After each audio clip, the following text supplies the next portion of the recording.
ආයුබෝවන් දරුවනේ අපි මේ සූදානම් වෙන්නේ මීට පූර්ව ඒ දරුවන්ට අපි ස්වාභාවික ආපදා කියන පාඩම විස්තර කරා. ඒ ස්වාභාවික ආපදා පාඩමේ තවත් විශේෂිත වූ පාඩම් කොටසක් වන ශ්‍රී ලංකාවේ ආපදා කළමනාකරණය සම්බන්ධයෙන් ඒ සාකච්ඡා කරන්න මේ අවස්ථාවක් කරගන්න.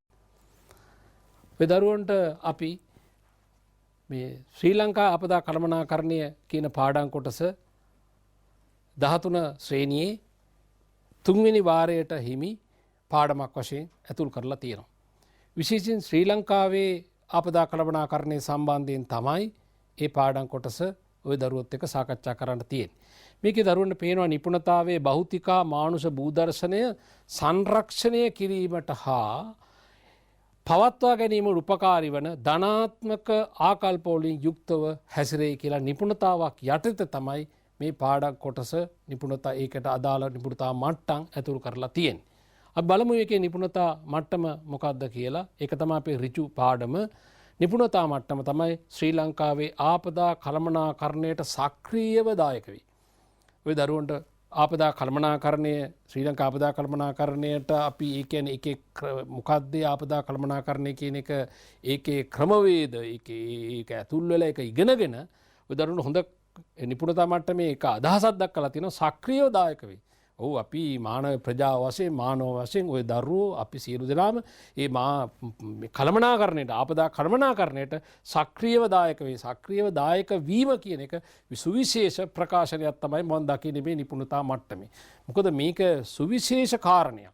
දැන් අපිට මේ කාලීනවත් අපි දකිනවා දරුවනේ අපිට මේ සිදු වෙලා තියෙන මේ උපද්‍රවය ආපදාවක් බවට පරිවර්තනය වෙලා නේ. අපි දැන් යම්කිසි ඒ ආපදා මට්ටමින් ගැලවෙන්න අපි විශාල ඒකේ කළමනාකරණයක අපේ සියලු දෙනාම යෙදෙනවා. ඒ දරුවෝ අපි මේකට සම්බන්ධ වෙලා තියෙන සෑම තරාතිරමකම අය මේකේ කළමනාකරණයේ ඊටම දියුණු කළමනාකරණයකට ගිහිල්ලා මේ උපද්‍රවයෙන් එහෙම නැත්නම් මේ ආපදාවේ තරම අඩු කර ගැනීමට අපි ව්‍යායාමයක්. ඒක කරලා සක්‍රියව දායක වෙයි. හැම පුරවැසියෙකුටම යුතුයකමක් වගකීමක් තියෙනවා සක්‍රිය වේ කළමනාකරණයට දායක වෙන්න. අන්න එතන තමයි මේකේ වැදගත්ම කාරණේ කියලා මම දකින්නේ. අපි බලමු ලංකාවේ ස්වභාවික උපද්‍රව කීපයක් අරගෙන මේ සක්‍රියව දායක වෙන්න අපිට තියෙන හැකියාව මොකද්ද? අපි කොහොමද එම වෙන්නේ?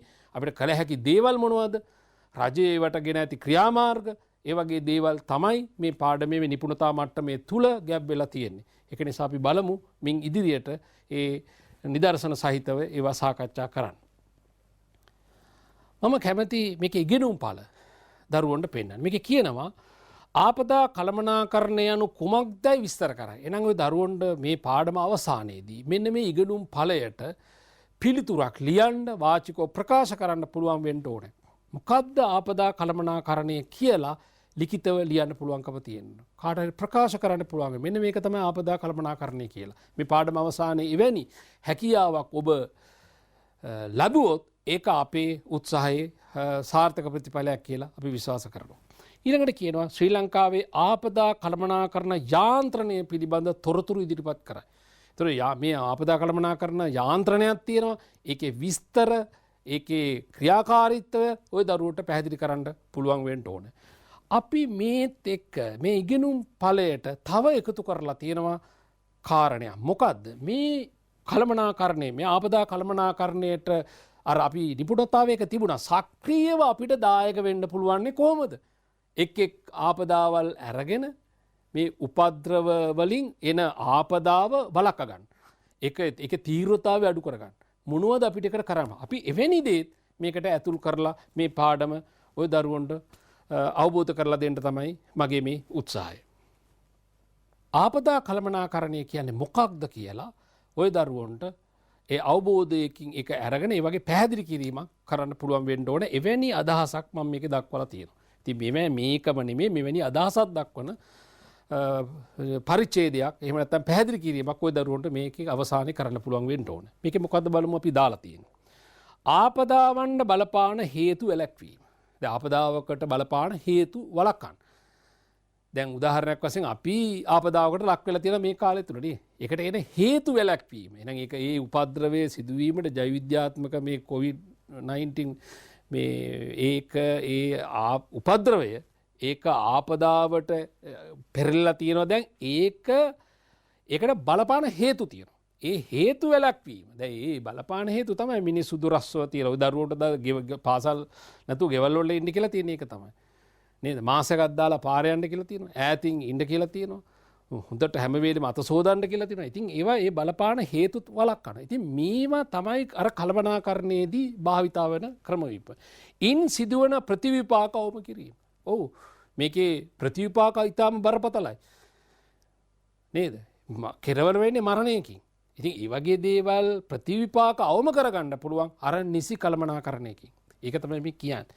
ආපදා අවස්ථා පාලනය කිරීම. මෙවැනි ආපදා අවස්ථා දැඩි පාලනයකට අපි එවැනි දෙයක් කරමින් පවතිනවා මේ කාලේ.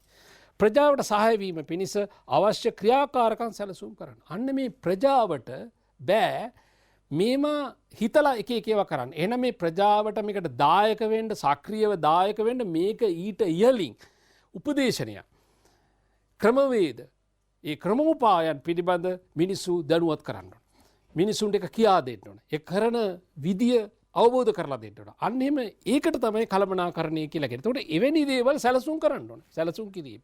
ක්‍රියාවට නැගීම, පාලනය කිරීම, නඩත්තු කිරීම ආපදා කළමනාකරණය. එහෙනම් අපි දකින සෑම ස්වභාවික ආපදාවක් වක්ම ස්වභාවික නොවන ආපදාවෙන් තියෙනවා. දැන් අත්‍තරම ශ්‍රී ලංකාවේ ආපදා කළමනාකරණය ස්වභාවික නොවන ආපදා වුණත් ඒගොල්ලෝ මේ කළමනාකරණයට යටත් කරලා තියෙනවා. එතකොට අපි හිතමු ස්වභාවික නොවන ආපදාවක් තමයි රිය අනතුරු කියන එක. ස්වභාවික ආපදාවක් නේ වේගෙන් රිය පදවගෙන ගිහලා අපි විශාල ආපදාවල් කරගෙන තියෙනවා. ඒවත් යටත් මේවටනේ. ඒවත් යටත් ඒතර ඒව යටත් ස්වභාවික වචනේ නැත්තම් ඒකවත් මේකට අදාළයි. එහෙනම් මෙන්න මේ ආපදා කළමනාකරණය කියන්නේ මේ ආපදාවන්ට ඒ බලපාන හේතු වළක්වලා ඉන් සිදුවන ප්‍රතිවිපාකවම කරලා ඒ වගේ ආපදා අවස්ථාව පාලනය කිරීම සඳහා ප්‍රජාවට උපදෙස් දීලා සහාය වීලා එහෙනම් ඒ අවශ්‍ය සැලසුම් සකස් කරලා ක්‍රියාවට නැංවීම තමයි ආපදා කළමනාකරණය කියන්නේ. එහෙනම් දරුවන්ට තේරෙනවා මේ ආපදා කළමනාකරණය කියන්නේ සුවිශේෂ කාර්යභාරයක්.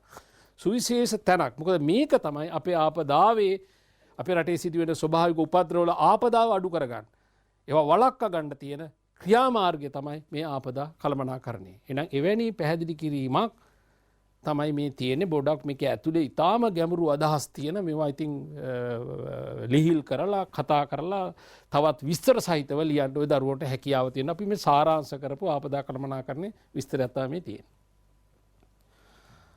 දැන් මම කැමතියි මේ ආපදා කළමනාකරණයේ අද තියෙන තත්වයට පැමිණෙන්න මීට పూర్ව මේක කොහොමද ලංකාවේ විකාශය වුණේ කියලා සරලව පැහැදිලි කරන්න. එකක් තමයි ශ්‍රී ලංකා ආපදා කළමනාකරණ වැඩපිළිවෙල මේ ආරම්භය පිළිබඳ. ඇත්තටම ඔකට විශාල අවබෝධයක් මේ පිළිබඳ ඕනේ නැහැ. අපි එහෙම ඉගෙනුම් ඵලයක් හදලත් නැහැ. නමුත් එහෙම දාලා අදහසක් තියෙන එක හොඳයි. අද වර්තමාන තත්වයට කොහොමද මේක ආවේ කියන්නේ. එකක් තමයි මේ 1990ට පෙර අපි හිතමු 70 80 දශකවල. මේ දශකවල මේ ආපදා කළමනාකරණය කියන කාරණය සමාජ සේවා දෙපාර්තමේන්තුවේ යටතේ පැවති දෙයක්. සමාජ සේවා දෙපාර්තමේන්තුව යටතේ පැවති දෙයක්.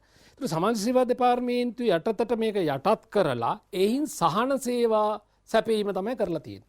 තව විදිහකින් කියනවා නම් ලොකු මේ විශාල වශයෙන් මේ ආපදා කළමනාකරණය පිළිබඳ අවධියක්. එහෙම නැත්නම් ඒ පිළිබඳ ක්‍රියාවලියක් පැවතිලා නැති බව තමයි තියෙන්නේ. මොකද එහෙම ස්වභාවික ආපදා අපිට එවැනි කාලවලදී දකින්න ලැබුණේ නැහැ. දැන් අපි එන්න තමයි මේ ස්වභාවික ආපදා ස්වභාවික නොවන ආපදා මේ බහුල. ඒක නිසා එවැනි කාලවලදී මේ ගැන කිසි තරම් උනන්දුවක් තිබ්බ බවක් පේනවා. ඒක නිසා සමාජ සේවා දෙපාර්තමේන්තුව යටතේ සහන සැපීමේ වැඩපිළිවෙලක් විදිහට මේක ඇතුල් කරලා තිබිලා තියෙනවා ඒ දශකවල.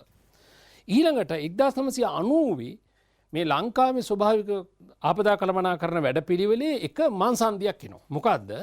1990 මේ අන්තර්ජාතිකව මේ ස්වභාවික කියන්නේ ජාතික අන්තර්ජාතික වැඩපිළිවෙලක් යෝජනා වෙනවා මේ ආපදා සම්බන්ධයෙන්. ඒ කියන්නේ ආපදා කළමනාකරණය පිළිබඳ අන්තර්ජාතික සාකච්ඡාවක් වැඩපිළිවෙලක් එනවා. ඒකට අනුගත වෙනවා ශ්‍රී ලංකාව.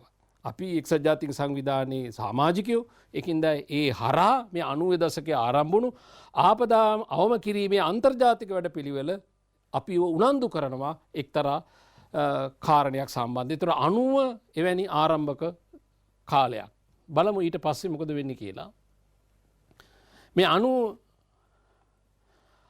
අනුවේ ඒ ආරම්භ අන්තර්ජාතික ආරම්භ වුණු ආපදා කළමනාකරණ උනන්දුව හරහා අපි 1995 දී ආපදා කළමනාකරණ කැබිනට් අනුකමිටුවක් පිහිටුවනවා. කැබිනට් එකේ පාර්ලිමේන්තුවේ කුල්ල දන්නවා කැබිනට් එක කියන්නේ ඇමතිවරු සමන්විත කැබිනට් ඇමති මණ්ඩලයෙන් කොටසක් වෙනම අරගෙන අනුකමිටුවක් හදනවා ආපදා කළමනාකරණ අනුකමිටුවක්. ඉන්න අනතුරුව 1995 ජූලි 5 වන දින ජාතික ආපදා පෙර සූදානම් සහ අවම කිරීමේ පනතක් ඉදිරිපත් වෙනවා. ඒතර මේවා මේ අපි කිව්ව එකයි මේ දැන් තියෙන තත්වයට පූර්වාරම්භව වෙච්ච කාරණා. එතකොට මේ 1995 වගේ ඈතකට දිවෙනවා මේ ආපදා කළමනාකරණය සම්බන්ධයෙන් පනතක් පාර්ලිමේන්තු පනතක් ඉදිරිපත් වෙලා තියෙනවා.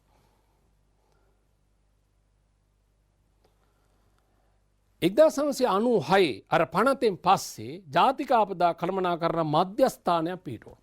1996 මතක තියාගන්න දරුවෝ තාම අපි 1996 ඉන්නේ. දැන් 2004 සුනාමි ඛේදවාචක වෙන්නේ ඊට පස්සේ. හැබැයි ඊට කලිනුත් අපිට තිබිලා තියෙනවා ජාතික ආපදා කළමනාකරණ මධ්‍යස්ථානය. ඒක 1996. එතකොට ඒක සක්‍රියව ඒක ක්‍රියාකාරීත්වයක් අපේ රටේ ක්‍රියාත්මක වුණාද නැද්ද නැත්නම් ඒ වැඩපිළිවෙල ඇත්තරම ඒවා අපිට තියෙන ස්වභාවික උපද්‍රවල තරම ඒ ආපදාව සිදුවීම තරම තමයි අපිට ඒ අනුව තමයි අපිට ඒකේ සක්‍රියතාවය පෙන්වන්න වෙන්නේ. නමුත් එවැනි යුගයක මම විශ්වාස කරනවා එවැනි විශාල ආපදාවක් සිදු වුණු බවක් එහෙම ගැටලු සහගත තත්ත්වයන් අපේ පරිසරයේ අපි විඳලා නැහැ. ඒ නිසා ආපදා කළමනාකරණ මධ්‍යස්ථාන ඒවා සක්‍රියව මේ ජන සමාජයේ ව්‍යාප්ත නොවෙන්න ඇති කියලා අපි විශ්වාස කරනවා. මිස් ඒක මම පැහැදිලි කරනවා සමාජ සේවා හා වනිතා කටයුතු අමාත්‍යාංශය යටතේ තමයි ඒක ස්ථාපිත කරලා තියෙන්නේ. එතකොට මේ වෙනත් අමාත්‍යාංශයක් යටතේ ස්ථාපිත වෙලා තියෙනවා ඒකෙන් සහන සැපීමේ වැඩපිළිවෙලක් කරලා තියෙනවා. නායම් යම් කිසි පරිසරයක වුණාම මෙන්න මේ සමාජ සේවා වනිතා කටයුතු අමාත්‍යාංශය විසින් ඒ නායකීය ප්‍රදේශයේ සහන සැපීම, ඒ කියන්නේ සොයා බැලීම ඒ කාරණයට මැදිහත් වෙනවා අමාත්‍යාංශයේ. ඒකේ යට තියෙන ආපදා කළමනාකරණ මධ්‍යස්ථානය. හොඳයි මෙහෙම යන අවධියේදී දරුවනේ මෙන්න සුවිශේෂ කාරණයක් ශ්‍රී ලංකාව වෙනවා. 2004 දෙසැම්බර් 26 වෙනිදා සුනාමි ඛේදවාචකයක් ශ්‍රී ලංකාවේ සිද්ධ වෙනවා. මේක බරපතල ආපදාවන් ශ්‍රී ලංකාවට ඇති කරපු උපද්‍රවයක්. මිනිස් ජීවිත විතරක් ආසන්න වශයෙන් 40000ක විතර මිනිස් ජීවිත අපිට අහිමි වෙනවා. ඒ වගේම විශාල භෞතික පරිසරයකට ආර්ථික සමාජ අපේ දේහයට විශාල හානි ආපදා ඇති කරපු තත්ත්වයක්. ඇත්තරම එක ඛේදවාචකයක්. මීට పూర్ව අපිට අත්දැකීම් නොතිබුණු එහෙම දැකපු නැති විශාල ඛේදවාචකයකට මුහුණ දෙන. ඒතර සුනාමි කියන දේ අලුත් ඒ වචනේ පවා අපේ සමහරක් අයට අලුත් දෙයක් වෙනවා. ඒක නිසා මෙන්න මේ මන්සන්දියක් නිර්මාණය වෙනවා මේ අපේ ආපදා කළමනාකරණයේ එක්තරා අවස්ථාවක. මෙන්න සුනාමි ඛේදවාචකය. මේ සුනාමි ඛේදවාචකය ආවෙන් පස්සේ අපි ආපදා කළමනාකරණය පිළිබඳ දැඩිසේ අවධානය යොමු කරනවා. මොකද ආපදා කළමනාකරණ වැඩපිළිවෙලට මම කියවර සක්‍රියව එවැනි වැඩපිළිවෙලක් ඇත්තරම තිබුණා නම් මේක එක්තරා මට්ටමකින් වළක්වා ගන්න පුළුවන් මිනිසු දැනුවත් කිරීම මිනිසුන්ට තියෙන අවබෝධය මොකද සුනාමිය පිළිබඳ අවබෝධයක් මිනිසුන්ට තිබුණේ නැහැ. උදාහරණයක් වශයෙන් තියෙන දරුවනේ මේ සමහරක් වචනේ අහලා තිබුත් නැහැ. සමහරක් මුහුද හිස් වෙනකොට විශාල මුහුද ආපසට යනකොට මිනිසුන්ගේ තියෙන දැනුවත් භාවයේ ඒ තරම තමයි මිනිස්සු ඒකේ ඇවිදගෙන ගියා. අපි මිනිසුන්ට දොස් කියන්නේ නැහැ. මිනිසුන්ට තිබ්බ අධ්‍යාපනික වශයෙන් ඒක තියෙන අවබෝධයේ තරම් ප්‍රබලව තිබුණේ නැහැ. නමුත් අපි දන්නවා එහෙම මුහුද හිඳෙනකොට විශාල ඛේදවාචකික මුලක් කියලා. සමහර රටවල් වල හිටපු අපි දැක්කා අර මාධ්‍ය හරහා සමහරක් දරුවෝ කෑ ගහලා කියලා තිබ්බා. මේ මුහුද හිඳෙන්නේ මොහොතකට නෙමෙයි. මේක ලොකු ඛේදවාචකයක්. වහා මුහුදෙන් අයින් වෙන්න කියලා. මම දැක්කා ඒ දරුවෙකුට අන්තර්ජාතික තෑගි පවා හම්බුණා. ඉතින් අපි ඒකයි කියන්නේ අපි සුනාමි ඛේදවාචකය පිළිබඳ දැනුවත් වීම. නේද? එහෙම තිබේ අඩුවක් තිබුණ නිසා තමයි අපි 40000ක් විතර අපේ මිනිස්සු නැති වුණා. අපි මේ කියන්න යන්නේ දරුවනේ මේ කළමනාකරණයේ තියෙන වැදගත්කම. ඒ කළමනාකරණ වැඩපිළිවෙලක් සක්‍රියව ක්‍රියාත්මක වුණොත් අපිට මේ ආපදා අඩු කරගන්න පුළුවන්. ඒකින්ද මේ මං කියන්නේ සම්දිස්ථානයක් නිර්මාණය වෙනවා මෙන්න මේ ඛේදවාචකෙන් පස්සේ. ඉන් අනතුරුව කියලා මම සඳහන් කරලා තිබ්බේ ඒකයි. මේකෙන් අනතුරුව සුවිශේෂ සිදුවීම් ශ්‍රී ලංකාව තුළ මේ කළමනාකරණ වැඩපිළිවෙලේ සුවිශේෂ සන්ධිස්ථාන පහු කරනවා මේකෙන් පස්සේ. ශ්‍රී ලංකා ආපදා කළමනාකරණයේ නව පිපිදීමක් මේ 2004 ඛේදවාචකයෙන් පස්සේ නිර්මාණය වෙනවා. වර්ෂ 2005 දී සර්වපාක්ෂික නියෝජිතයන් 21 දෙනෙකුගේ සහභාගීත්වයෙන් සකස් කළ 5 අවුරුදු වැඩසටහනක් ක්‍රියාත්මක වෙනවා. කරන්න රජයේ සූදානම් වෙනවා. මේ 2005 දී 2004 දෙසැම්බරේ මේක සිද්ධ වෙන්නේ. ඊළඟ 2005 කියන්නේ කඩිනමින් දින ගණනාවක් යනකොට මේ වගේ සූදානමක් වෙනවා. ආපදා කළමනාකරණ සැලසුම් සකස් කරනවා. ඒ වගේම නීති රාමුවක් ගේනවා, අනපනත් ගේනවා, ලොකු සූදානමක් වෙනවා මේ සුනාමි ඛේදවාචකයෙන් පස්සේ මේ කළමනාකරණ වැඩපිළිවෙල සම්බන්ධයෙන්. මෙන්න සුවිශේෂ කාරණා. ඒකෙන් තමයි මේවා මේ විශේෂ කරලා දක්වලා තියෙනවා. 2005 මැයි 13 වන දින ශ්‍රී ලංකා ආපදා කළමනාකරණ ජාතික සභාවක් පිහිටවනවා. අපි National Council for Disaster Management මේ NCDM කියලා දාලා තියෙනවා. මම ওই දරුවොන්න මේ ඒකේ වෙබ්සයිට් එකත් මේකේ දාලා තියෙනවා. මොකද මේකට ගිහිල්ලා මේ ජාතික සභාව පිළිබඳ යම් තොරතුරු හොයා බලන්න ඕනම් පුළුවන්. ඒක ඉන්දක සඳහන් කරලා තියෙනවා. ඊළඟට මේකේ ජාතික සභාවේ මධ්‍යස්ථානයේ ලෙස ජාතික එහෙම කළමනාකරණ මධ්‍යස්ථානයකුත් ස්ථාපිත කරනවා. ජාතික අපි බලමු මේ ජාතික සභාව කියන්නේ මොකක්ද කියලා. මේ තියෙන ඒකේ ආකෘතියක්. මම මේකේ විශේෂ කාරණයක් මේ වෙලාවේ මතක් කරන්න කැමතියි. මේ ජාතික සභාවේ යම් සංශෝධන කාලෙන් කාලයට සිද්ධ වෙලා තියෙනවා. හේතුව මේ අමාත්‍යංශ වල නම් මාරුණු වෙලා අපි ආයේ ගුරුවත් පොතෙත් අපි සමහරක් වෙලාවට මේ පුනරුත්ථාපනය කියන කාරණේදී අර ප්‍රතිසංස්කරණ ඇතුල් කරලා මම මේක මේ අලුතෙන් DMC එකෙන් ගත්ත අලුත් ව්‍යුහය. ඒක නිසා අපේ ගුරුවත් පොතේ තියෙන එකත් එක ලොකු වෙනසක් නෑ. අර වචනයක විතරක් පොඩි වෙනසක් තියෙන. ඒ නිසා මේක තමයි ජාතික සභාව. ඉතින් මේකේ මම කෙටියෙන් පැහැදිලි කරනවා නම් මේ ජාතික වශයෙන් දේශපාලඥයෝ ඒ නායකත්වය ඒ වගේම අමාත්‍යංශ ඒකාබද්ධ වෙලා මේ අපි ජාතික සභාවක් හදාගෙන තියෙනවා මේකට තිරසාරව මුණ දෙන්න.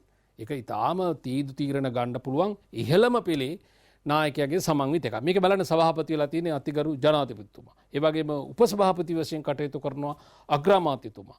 ඒතකොට විපක්ෂ නායකතුමාත් මේකට සම්බන්ධ කරලා තියෙනවා. ඒ වගේම ප්‍රාදේශීය ලංකාවේ තියෙන පළාත් සභා ප්‍රධාන ඇමතිවරු සම්බන්ධයි. ඒ වගේම විපක්ෂ මන්ත්‍රීවරු 5ක් නම් කරනවා කතානායකතුමා විසින්. තෝරාගත්ත විපක්ෂ මන්ත්‍රීවරු 5 දෙනෙක් සෑම පක්ෂ නියෝජිතයකින් සමන්විත.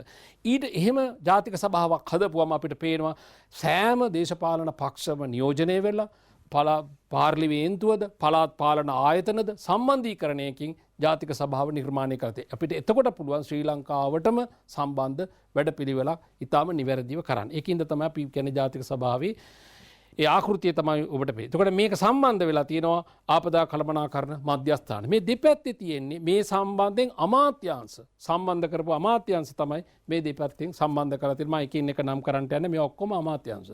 මේ අමාත්‍යාංශ නැතුව මේ කළමනාකරණ වැඩසටහන කරන්න බෑ. මේකේ තියෙන අධ්‍යාපනයක් තියෙනවා. අධ්‍යාපන අමාත්‍යාංශ. ඔව්ද අධ්‍යාපන අමාත්‍යාංශය නැතුව කොහොමද අපි මේ ආපදා කළමනාකරණය සක්‍රියව කරන්නේ? අපි පාසල් විෂයේද අපි බලන්න අපි භූගෝල විද්‍යාව විෂයේ ආපදා කළමනාකරණ පිළිබඳ ස්වභාවික ආපදා පිළිබඳ ඔය දරුවෝ දැනුවත් කරනවා. ඉතින් ඒක අපි ඍජු සම්බන්ධයක් තියෙනවා අපි ආපදා කළමනාකරණයට. මේ රටේ ආපදා වළක්වා ගැනීම සඳහා දරුවෝ දැනුවත් කරන විෂයක් බවට පත් වෙලා තියෙනවා. ඉතින් ඒක හින්දා අධ්‍යාපනය සම්බන්ධයි. ඒ විතරන්නේ අධ්‍යාපන පාසල් වල පටන්ගෙන තියෙනවා ආපදා කළමනාකරණ ශිෂ්‍ය කමිටු දැන් පිහිටවල තියෙනවා. ඒ ශිෂ්‍ය කමිටු ඒවා ඉතාම හොඳ කාර්යභාරයක් කරන්න පුළුවන් ඒ ශිෂ්‍ය කමිටු වලට. මොකද දරුවෝ දැනුවත් වෙනවා තමන්ගේ පරිසරය පිළිබඳ අවබෝධය. ඒක නිසා මම මේ එකක් අරන් පිළිදෙ. ඒ කියන්නේ සෑම අමාත්‍යාංශයක්ම සම්බන්ධ නොවි මේ ජාතික කර්තව්‍ය කරන්න බෑ. ඒකින්ද මේ ව්‍යුහය ගැන මම දල අදහසකුයි ওই දරුවන්ට ප්‍රකාශ කරේ. මෙන්න මේ ඒ ව්‍යුහ එකත් එක්ක මෙන්න මේ වැදගත් තව තැනක් 2005 ජූනි මාස වෙනකොට අධ්‍යක්ෂක ජෙනරාල්වරයෙකු යටතේ ආපදා කළමනාකරණ මධ්‍යස්ථානයක් පිහිටවනවා. අපි කෙටියෙන් DMC කියලා කියනවා ඩිසාස්ටර් මැනේජ්මන්ට් සෙන්ටර් එක. මේක තමයි මේකෙත් මම වෙබ්සයිට් එක දරුවන්ට දාලා තියෙනවා. මේක තමයි අපේ රටේ ආපදා කළමනාකරණය සක්‍රියව ඒ ක්‍රියාත්මක කරන ආයතනය. අර ජාතික සභාව දෙන උපදේශ ඒ නායකත්වය ඒක ක්‍රියාවට නංවන්නේ මෙන්න මේ ආපදා කළමනාකරණ ආයතනය. 2006 ජනවාරි ආපදා කළමනාකරණ මානව හිමිකම් අමාත්‍යාංශයක් බවට ඔන්න පොඩි පියවරක් යනවා. අර සමාජ සේවා දෙපාර්තමේන්තුව වනිතා කටයුතු අමාත්‍යාංශයෙන් ගැලවිලා මේක මානව හිමිකම්.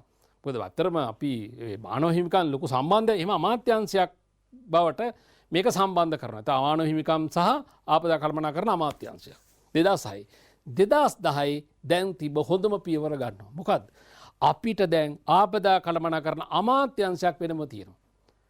වෙනම අමාත්‍යංශයක් කිසිම වෙනත් එක්ක සම්බන්ධ නොවුණු ස්වාධීන ආපදා කළමනාකරණ අමාත්‍යංශයක් ස්ථාපිත කරනවා 2010. එතකොට ඒක තමයි අද අපිට වෙනම අමාත්‍යංශයක් තියෙනවා මේ කාරණේ සම්බන්ධයෙන්. ඒක තමයි මට ඔය දරුවන්ට පැහැදිලි කරන්න තිබේ මේ ඉතිහාසයේ ඉඳලා වර්තමානයේ දක්වා මේ කළමනාකරණ ඒ ව්‍යුහය ඒක ගමන් කරපු ඒ ගමන් මාර්ගය තමයි මම ඔය පෙන්වුවේ දරුවෝ. මේ ශ්‍රී ලංකා ආපදා කළමනාකරණය ඒ වැඩපිළිවෙලට දායක වෙච්ච ආයතන ඔය දරුවෝ දැනගන්න මොකද ඍජු දායකත්වයක් ඒ අයගේ ඕනේ. ඒගොල්ලෝ ඒ ආපදා කර්ම වැඩපිළිවෙලට අපි අර අමාත්‍යංශ පෙන්වුවට මේගොල්ලෝ ඊට වඩා සක්‍රියව දායක වෙනවා. භූ විද්‍යා පතල් කැණීම් කාර්යාංශය, කාලගුණ විද්‍යා දෙපාර්තමේන්තුව, ජාතික ගොඩනැගිලි පර්යේෂණ ආයතනය, ජාතික ජල සම්පත් පර්යේෂණ නියෝජ්‍යායත අපි නාරායතනය කියලා කියනවා, වෙරළ සංරක්ෂණ දෙපාර්තමේන්තුව, දිස්ත්‍රික් මහලේකම් කාර්යාලය. අපි දැන් මේ ආයතන වගේ මොකද්ද මේ දිස්ත්‍රික් මහලේකම් අපි හැම දිස්ත්‍රික් මහලේකම් කාර්යාලයක දරුවෝ අමතක කරන්න එපා. මේ ආපදා කළමනාකරණ මධ්‍යස්ථානයක් පිහිටලා තියෙනවා සෑම දිස්ත්‍රික් මේ කාර්යාලය කියන්නේ මහදිසාපති කාර්යාලය නැත්නම් මහලේකම් කාර්යාලය කියලා අපි කියන්නේ කචේරිය කියන්නේ. ඒකේ තියෙනවා සෑම දිස්ත්‍රික්කයකටම ආපදා කළමනාකරණ මධ්‍යස්ථානය. ඒ වගේම ප්‍රාදේශීය ලේකම් කාර්යාල මට්ටමෙමුත් එහෙම නිල්ධාරියෙක් ඉන්නවා මධ්‍යස්ථානයක් පිහිටවලා තියෙනවා. එහෙනම් අපිට ලංකාවේ සෑම ප්‍රාදේශීය ලේකම් කොට්ටාසයකටම එවැනි වග කියන ආයතනයක් තියෙනවා කියන්නේ එහෙනම් මුළු ලංකාවේම මේක ව්‍යාප්ත වැඩසටහනක්. ලොකු සම්බන්ධයක් තියෙන වැඩසටහනක්. ඊට අමතරව පාසල් ආපදා කළමනාකරණ වැඩසටහනත් අපි මේකට දායක කරලා තියෙනවා. මං කියවල සෑම පාසලකම මෙන්න මේ ද්විතීක පාසල් වල මේක හදලා තියෙනවා මේ ආපදා කළමනාකරණ මධ්‍යස්ථානය. මම කැමති මේ ආපදා කළමනාකරණ වැඩපිළිවෙලේ ඒ ඉතිහාසයේ සහ වර්තමානයේ ඒක මේ රටේ ව්‍යාප්ත වූ අන්දම ඒක කොච්චර මේ ශ්‍රී ලංකාව පුරා මේ ආයතනික වශයෙන් ව්‍යාප්තයිද කියලා ඒ කාරණේ පෙන්වුම් කරේ දරුවන්ට උච්චරලා. මෙන්න මේ ආපදා කළමනාකරණ වැඩපිළිවෙල එහෙම නැත්නම් තව ඉදකින් කියනවා නම් මේ ස්වභාවික උපද්‍රවයක් සිදු වුණාම එයින් සිදුවෙන ආපදාව ඒ ආපදාවේ තරම කොතරම්ද කියලා තීරණය කරන්න, ඒකට මූණ දෙන්න, එවැනි දේ වළක්වා ගැනීමට ලොකු වැඩපිළිවෙලක් ආපදා කළමනාකරණ වැඩපිළිවෙල ඇතුළේ තියෙනවා.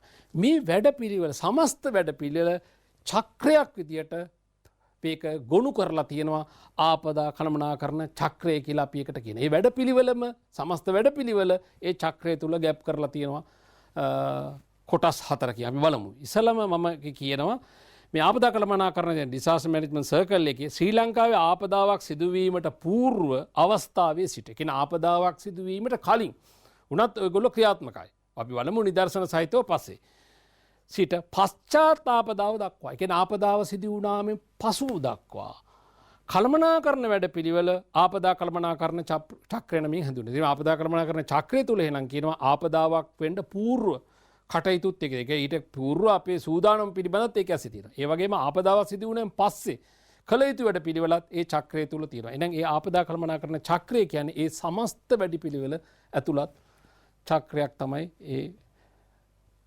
ප්‍රකාශ කරලා තියෙන්නේ. මේ තියෙන්නේ ආපදා කළමනාකරණ චක්‍රය ඕගොල්ලෝ ඔය දරුවෝ ඒ චක්‍රය අවස්ථා හතරක් මේකේ ප්‍රකාශ කරලා තියෙනවා. මේ අවස්ථා හතර කොහෙන් පටන්ගෙන හෝ අපිට ප්‍රකාශ කරන්න පුළුවන් ඕනම තැනකින් පටන් ගන්න පුළුවන්. දැන් අපි මෙතන කිව්වොත් එහෙම දැන් මෙතන ආපදාව පෙන්ලා තියෙනවා. ආපදාව මේ ඩිසාස්ටර් එකක් සිද්ධ වෙලා. දැන් ආපදාවක් සිද්ධ වෙලා. ඒතර ආපදාවක් සිද්ධ වුණාන් පස්සේ අපි ඒකට ප්‍රතිචාර දක්වන්න ඕනේ. ඒකට මූණ දෙන්න ඕනේ. එතකොට අපි එතනින් පටන් ගත්තොත් එහෙනම් ඒකට මූණ දෙනවා. අපි ඔය එකින් එක නිදර්ශන සහිතව තව පොහොතකින් ඔය දරුවන්ට මම පැහැදිලි කරනවා. මම මේ චක්‍රය පිළිබඳ කියන්නේ ප්‍රතිචාර දක්වනවා. ඒ ප්‍රතිචාර දක්වපුවම අපි ඒකත් එක්කම යථා තත්වයකට පත් කරන්න නැවත පුළුවන් තරම් ඒ පරිසරය ඒ ආපදාවට ලක් වුණු පරිසරය යථා තත්වයට පත් කිරීමේ වැඩපිළිවෙලක් ඊළඟට ක්‍රියාත්මකයි මේ තුල. ඊළඟට අපි එතනින් නතර වෙන්නේ නැහැ. අවම කරනවා. කියන්නේ යලි මෙවැනි ආපදාවක් මේ උපද්‍රවයක් පැමුණුනාම ඒ වෙන ආපදාව අවම කිරීමේ වැඩපිළිවෙල. ඒක තමයි මේකේ තියෙන වැදගත් දේ. උපද්‍රව නවත්තන්න බැරි උපද්‍රව තියෙන අපිට දැන් දරුවනේ භූමිකම්ප නවත්තන්න පුළුවන්. යමාල් විදාහරණ නවත්තන්න පුළුවන්. මානව මැදිහත් වීමකින් ඒව නවත්තන්න බෑ. සුනාමියක් නවත්තන්න පුළුවන් බෑ. හැබැයි අපිට නවත්තන්න පුළුවන් මෙහිමයි. ඒ උපද්‍රවය නවත්තන්න බැරි වුණාට උපද්‍රවයෙන් සිදුවන ආපදාව අවම කරගන්න අපිට මානවයට හැකියාවක් තියෙන්න ඕනේ. ආනේක හින්දා අවම කිරීමේ වැඩපිළිවෙල සුවිශේෂයි මේ චක්‍රේ. ඒක මානව ලොකු මානව මැදිහත්වීමක්. අවම කරගන්න අපිට පුළුවන් වෙන්න ඕනේ. නියගෙන් සිදුවෙන ආපදාව අවම කරගන්න අපිට පුළුවන් වෙන්න ඕනේ. ඒකින්ද ඒ අවම කිරීමේ වැඩපිළිවෙලක් මේකේ තියෙනවා. ඒ වගේම තමයි පෙර සූදානම්. ඒ කියන්නේ මේ ආපදාව සිද්ධ වෙන්න పూర్ව අපි සූදානම් වෙලා හිටියා නම් උපද්‍රවයට මූණ දෙන්න ආපදාව අවම කරගන්න පුළුවන්. අපි මේක නිදර්ශන සහිතව මෙතනින් එහාට මේ අවස්ථා 4ට නිදර්ශන සහිතව දරුවොත් එක්ක අපි මේක සාකච්ඡා කරනවා. නමුත් මේක ආපදා කළමනාකරණයේ අවස්ථා 4 ඔය දරුවෝ දැනගෙන ඉන්න ඕනේ. නම් කරන්න පුළුවන් වෙන්න ඕනේ. ඒක හොඳට මතක තියාගන්න. මේ නම් කරලා ඒ අවස්ථා 4 මොකද ඒවා ඇගීම් වලදී අපි දැක්කා ඇගීම් වලදී ඒවා භාවිතා කරලා තිබුණා. මේ පෙර සූදානම කියන කාරණය. දැන් අපි කිව්වා දැන් ආපදාවකට పూర్ව අපි මේ පෙර සූදානම බලමු කොච්චර වැදගත්ද කියන කාරණේ. මේක මේ පෙර සූදානම සක්‍රියව අපි සිද්ධ වුණොත් අපිට පුළුවන් ද ආපදාව අවම කරගන්න. ඇතැම් විට ආපදාව මගහරින්න පුළුවන් වෙයි. ඇතැම් මේවා සමහරක් වෙලාවට ආපදාව අවම කරගන්න පුළුවන් වෙයි. අපි නිදර්ශන සහිතව හොයලා බලමු එහෙම අවස්ථා මොනවද කියලා. දැන් මේකේ කියනවා ආපදා චක්‍රය ඉතා වැදගත් පියවරක්. ඔව් මේ పూర్ව සූදානම. දැන් ඒක තමයි අවැසි. නේද? අපිට දරුවනේ මේ රටට ලෝකයේ මේ මහානව ප්‍රජාව අපි ඉස්සරළම කරන්න ඕනේ මේවට పూర్ව සූදානම් වෙලා ඉන්න. මම අර නිදර්ශනය අහපව කියන්නම්. අපි අර සුනාමියට අපිට අත්දැකීම් තිබුණේ නැහැ. අපි දෝෂාරෝපණයක් කරන්නේ නැහැ කාටවත්. අත්දැකීම් තිබුණේ නැහැ. పూర్ව සූදානමක් පිළිබඳ. අත්දැකීම් තිබුණ නැතිනම් අපිට එහෙම పూర్ව සූදානමක් තිබුණේ නැහැ. නැත්නම් ලොකු ඛේදවාචකකින් කෙලුණා. නමුත් ඔබ දරුවෝ දන්නවද අද සුනාමි ඛේදවාචකයක් පැමිණෙනොත් අපි විශ්වාස කරන්නේ නැහැ වෙනි ඛේදවාචකයක් ලංකාවේ ඇති වෙයි කියලා. අපි ඒ හොඳ పూర్ව සූදානමක් තියෙනවා. අපදා කළමනාකරණයේ සූදානම් කරලා තියෙනවා. අපි බලමු පස්සේ මොනවද මේ අවස්ථා කියලා. ඒකින්ද අපි ඒ තරම් ජීවිත හානියක් ආය කරගන්න එකක් නැති වෙයි. ඒකින්ද මේ పూర్ව සූදානම ඉතා වැදගත්. పూర్ව සූදානමකින් උපද්‍රවයෙන් සිදුවන ආපදා වළක්වා ගැනීම හෝ මං කිව්වේ සමහරක් වෙලාවට වළක්වා ගන්න පුළුවන්. හෝ ආපදාව අවම කර ගැනීමට හැකියාව තියෙනවා. මේ పూర్ව සූදානම මේ වැදගත් කිව්වේ ඒකයි. එක්ක වළක්වා ගන්න පුළුවන් නැත්නම් අවම කර ගන්න පුළුවන්. ආපදාවන්ට බලපාන හේතු හඳුනා ගැනීම හා ආපදාව සම්බන්ධයෙන් අනාවැකි ප්‍රකාශ කිරීමේ හැකියාව මේ තුල තියෙනවා. මේක බලපාන හේතු හඳුනාගෙන ඒ හේතු අපි හඳුනාගත්තොත් අපි ආපදාව ඒක වළක්වා ගන්න පුළුවන්. නැත්නම් ඒකෙන් වෙන සිදුවීම් මානවට වෙන හිරියර කරදර අවම කරගන්න පුළුවන් කියන කාර්යකින්ද పూర్ව සූදානම ඉතා වැදගත්. අපි නිදර්ශනයක් අරගෙන මේ පෙර සූදානම ගත්තොත් එම නායෑම් සම්බන්ධයෙන්. නායෑමකදී අපි බැලුවා එහෙම ළමයිට කිව්වා බලන්න බෑ අපි දැන් ඇත්තරම ශ්‍රී ලංකාව පැත්තේ මේ කතා කරන්නේ. ශ්‍රී ලංකාවේ නායෑම් කියන එක අපිට සැලකිය යුතු ආපදාවන් සිද්ධ කරන උපද්‍රවය. මේකේ පෙර සූදානමකින් පුළුවන් ද අපිට අවම කරගන්න. බලමු මේ අවස්ථාවලට ගිහිල්ලා පුළුවන්ද කියලා. නායෑමක් ඇතිවීමේ පූර්ව ලක්ෂණ හඳුනා ගැනීම අත්‍යවශ්‍යයි. නායෑමක පූර්ව ලක්ෂණ. අපි දරුවන්ට කියනවා දැන් ඔය ප්‍රදේශයේ පැලුම් ඇති වෙලා නම් බෑවුම් ඉඩමක් පැලුම් තියෙනවා නම් වහාම ඒ ආපදා කළමනාකරණ ආයතනයෙන් ඒ වගේ දැනුවත් තියෙන මිනිස්සු ওই දරුවෝ මේ දැනුවත් භාවයක් තියෙනවා වහාම අපි මේ ප්‍රදේශවල ඉවත් වෙනවා. ඉතින් ප්‍රදේශ වලින් ඉවත් වුණොත් අපි හිතනවා නායයක් යනවා. දැන් කවුරුත් මිනිස්සු නැහැ. හැබැයි භෞතික දේපල ටිකක් හානි වෙයි. කිසිම ජීවිත හානියක් සිද්ධ වෙන්නේ නැති වෙයි. නැත්නම් විතර වටිනා දේපලත් මිනිස්සු අයින් කරගෙන තියෙයි. ආපදාවේ තරම ඊටාම හීනයි. ආපදාවක් නැති තරම්. ඒක නිසා මේ පූර්ව ලක්ෂණ අඳුර ගන්න ඕන. මම කිව්ව එක නිදර්ශනයක් තමයි පැලුම් තල දැක්කොත්. එහෙනම් ගස් ඇද වෙලා තියෙන වෙලාවකට බෑවුම පැත්තට. විදුලි කණු ඇද වෙලා ඒ බෑවුම පැත්තට. සංනිවේදන කුළුණු ඇද වෙලා. එතකොට අපි දන්නවා මේ යට භූ කොටසක් චලනය වෙන්න ගුරුත්වය අනුව පහළට චලනය වීම ආරම්භ වෙලා. එහෙනම් හරියට පාරිසරික හොඳ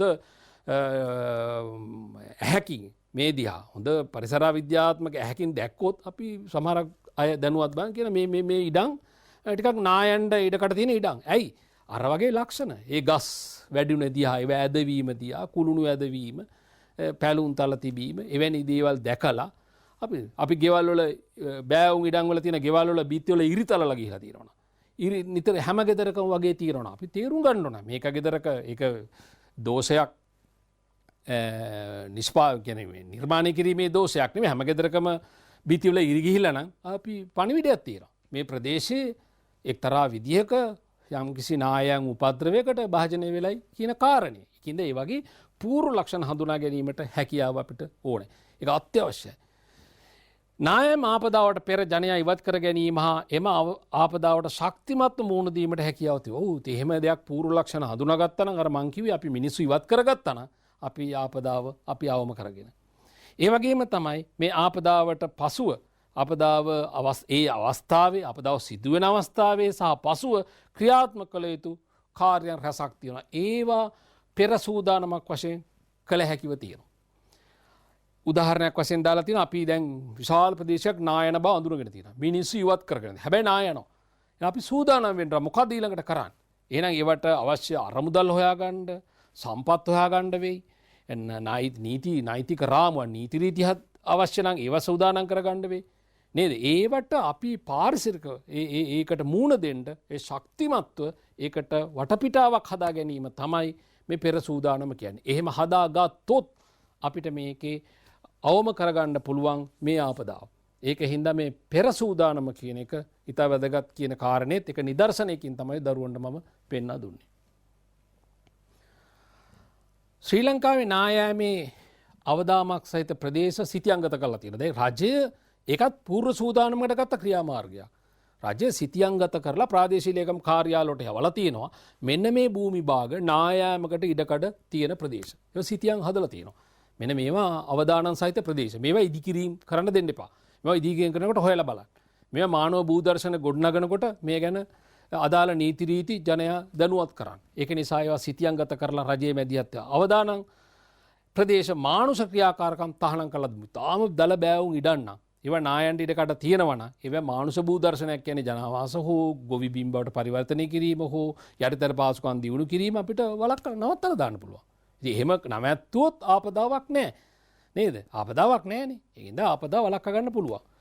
කඳුකර ප්‍රදේශවල ඉදිකිරීම් කටයුතු වලදී විධිමත් සැලසුම් සහ උපදේශන සේවා. ඔය දරුවෝ දන්නවා දැන් සමහරක් ඔය අපි නායම් අවදානම් සහිත දිස්ත්‍රික්කවල ඉදිකිරීම් කරනකොට රජයේ සහතිකයක් ගොඩනැගිලි ඒ ගොඩනැගිල්ලක් ඉදි කරන්නට යනවා නම් ඒවා පිළිබඳ ඒ ආපදා කළමනාකරණ ආයතන වලින් ඒකට සහතිකයක් ගන්න ඕන. ඒවා ඉදි කරන්නේ මොන මට්ටමින්? ඒවා බොහොම සවිශක්තිවත් ඉදි කරනවා. ඒවට උපදේශන අරගෙන තමයි ඉදි කිරීම කරන්නේ. නැත්නම් ඒවත් ඉදි කරන්න අවසර දෙන්නේ නැහැ. ඉතින් එවැනි දේවල් කරොත් ඒ ක්‍රියාමාර්ග අරගෙන තියෙන්නේ අර ආපදාවේ තරම නැත්නම් ඒ තීව්‍රතාවයේ අඩු කිරීම සඳහා. මම අර සඳහන් කර අර පූර්ව ලක්ෂණ කීපයක් මේ තියෙන අර පැලුම්ක් තියෙනවා. ඉතින් මේ පැලුමට යාබද බෑවුන් ඉඩම අපි පිළිගන්න ඕනේ මේ නායාමකට ඉඩකඩ තියෙනවා කියලා. මේ තියෙන නිවසක බිත්ති පුපුරා යාමක්. එතකොට මේ රූපරාම වලින් පෙන්වන්නේත් එවැනි අවදානමක් නායම් අවදානමක පූර්ව ලක්ෂණ තමයි ඔය පෙන්වුම් කරලා තියෙන්නේ. අර මම කලින් කිව්වා අපිට ඇත්තටම රූපරාමුවක් මේකේ චිත්‍රයක් මගින් තමයි පෙන්වන්න තියෙන්නේ. මම කවර විදුලි කණු ඇද වෙලා තියෙනවා. ගස් ඇද වෙලා තියෙනවා. ඉතින් එතකොට මෙවැනි භූදර්ශනයක් මෙවැනි භූදර්ශනයක් දැනුවත් අය මේක දන්නවා මේ භූමි කොටස පහළට තක්‍රමයෙන් හිමීට තල්ලු වෙමින් පවතිනවා. අපි දන්නෙත් නැහැ. කාලානුරූපීව ටික ටික පහළට තල්ලු වෙන නිසා තමයි මේ තියෙන අපි හදාගත්ත මානව භූදර්ශනයේ යම් දේවල් ප්‍රකාශ මේ කරලා තියෙන්නේ. ප්‍රතිචාර දැක්වීමේ අවස්ථාව. අපි දරුවන්ට මම එකම දැන් නායෑම් අරගෙන මේ අවස්ථා හතරටම මං ගලපලා නැහැ. මම අවස්ථා හතරට ආපදා හතරක් අරන් තියෙනවා. මොකද එකම දේ අරගෙන හතරටම පෙන්නවොත් අවස්ථා නැති වෙනවා. ඔය දරුවන්ට මේක ගැන එක ආපදාවන්ට තොරතුරු දෙන්න. ඒක නිසා මම එක ඒවට වෙනම අවස්ථා ගත්තා. දැන් ඔබට පුළුවන් එකම ස්වභාවික උපද්‍රවේ නැත ආපදාව අරන් මේ චක්‍රයේ අවස්ථා හතරටම මොකද්ද කරන්න කියලා පසුව හිතන්න පුළුවන්. නැත්නම් ලියන්නත් පුළුවන්. මම මෙතන ගත්තා වෙන. දැන් මෙතන ප්‍රතිචාර දැක්වීමට මම වෙනම මේ ස්වභාවික උපද්‍රවයක් අරගෙන තමයි විස්තර කරන්න සූදානම් වෙන්නේ ඊළඟ කොටසේදී. අපි බලමු ප්‍රතිචාර දැක්වීම කියන්නේ මොකක්ද කියලා. ආපදා කළමනාකරණ චක්‍රයේ ඉතා සංකීර්ණ අවස්ථාව මෙයයි. අපි එතන අරක විශේෂ අවස්ථාවක් කිව්වා මේක කියන ඉතාම සංකීර්ණ අවස්ථාවක් මෙයයි. ආපදාවන්න ගොදුරු ප්‍රජාවගේ මූලික අවශ්‍යතා ලෙස ජීවිත බේර ගැනීම ඔය ඉතාම සංකීර්ණ කාරණා. ආපදාව දැන් ප්‍රතිචාර දක්වන්නට ආපදාව සිද්ධ වෙමින් පවතිනවා. දැන් මිනිස්සු යට වෙනවා. ජල ගැලීම් යට වෙලා ඔවුන් බේර ගන්න ඕන. නායන ප්‍රදේශයකට මිනිස්සු ගොදුරු වෙලා බේර ගන්න ඕන. ඒකින්ද ඉතාම බේර ගැනීම. ආරක්ෂාව සහතික කිරීම ප්‍රථමාධාර සැපීම. ඔවුන්ගේ ආරක්ෂාව සහතික කරලා උන්ට වෛද්‍ය ආධාර ප්‍රථමාධාර ඒව දෙන්න ඕන. භෞතික දේපල පුළුවන් පමණින් ආරක්ෂා කරන්න ඕන. හැකියාවක් ඇත්නම්. తాවකාලික නවාතැන් සහ ආහාර පාන සපයන්න ඕන. ඒ ගොදුරු වූවන් මේ උන්ට සහන සපයන්න ඕන. එහෙම නැත්නම් ඊට පස්සේ අවසානයේ අලාභාණිය මේ ආපදාවේ තරම තක්සීරු කරගෙන ඉන්න ඉදිරි කටයුතු සඳහා කොච්චර වෙලා තියෙනවද? මොන ප්‍රදේශයකල කොච්චර ජනයා ගොදුරු වෙලා තියෙනවද? එහෙම තක්සීරුවක් කරගන්නෙත් මෙන්න මේ ප්‍රතිචාර දැක්වීමේ අවස්ථාවේදී. අපි නිදර්ශනයක් ගත්තා මං කිව්වා වෙනත් නිදර්ශනයක් ජල ගැලීම් වලදී කොහොමද ප්‍රතිචාර දක්වන්නේ බලන්නකො ආපදාවට ලකුවන් බේර ගැනීම අපි අර කිව්වේ ඒක ජලයේ යට වෙච්ච මිනිස්සු ගිහලා බෝට් වලින් ගිහලා බේර ගන්න පුළුවන් ආපදාවට ලක් වීමට ඉඩදී ඒ ප්‍රජාව අයින් කර ගන්න පුළුවන් තව දුරටත් එහෙම ලක් වෙයි කියලා හිතනවා නම් ඒ ප්‍රජාව අයින් කර ගන්න පුළුවන් ප්‍රථමාධාර වෛද්‍ය ප්‍රතිකාර ලබා දෙන්න ඕන ගොදුරුවන් ඉවත් කරගත් ප්‍රජාව తాවකාලික කඳවුරු වල තබාගෙන ඔවුන්ගේ මූලික අවශ්‍යතා ඉෂ්ට කරන්නට වෙනවා ඊළඟට ජලයෙන් යටුව ප්‍රදේශ හඳුනාගෙන එහි බලපෑම් තක්සේරු කරගෙන ඉදිරි කටයුතු සංවිධානය කරගන්න වෙනවා. දැන් මේ තියෙන එවැනි අවස්ථාවක් අර ජල ගැලීමකදී ඔවුන් බේර ගන්න අපිට පේන රූපරාමු තියෙනවා මේවා එක එක අවස්ථාවලදී ඒ අයට ඉදිරිපත් වුණු අය ඒ ප්‍රජාව බේර ගන්න අවස්ථාවක්. මේ තියෙන්නේ ඔවුන් අර කඳවුරු වෙත ගෙනල්ලා වෛද්‍ය ආධාර ප්‍රථමාධාර දෙනවා ඔවුන්ට නවාතැන් පහසුකම් දීලා ඔවුන්ගේ පහසුකම් සලස්සනවා මේ දෙවෙනි අවස්ථාව. දැන් අපි යනවා මේකේ යථා තත්ත්වයට පත් කිරීම මේ චක්‍රයේ තුන්වෙනි අවස්ථාව යථා තත්ත්වයට පත් කිරීම.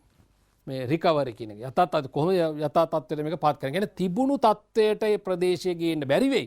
නමුත් ඒ පුළුවන් තරම් හැකියතාක් ඒ තිබුණු තත්ත්වය උදා කරගන්න උත්සාහ ගන්නවා.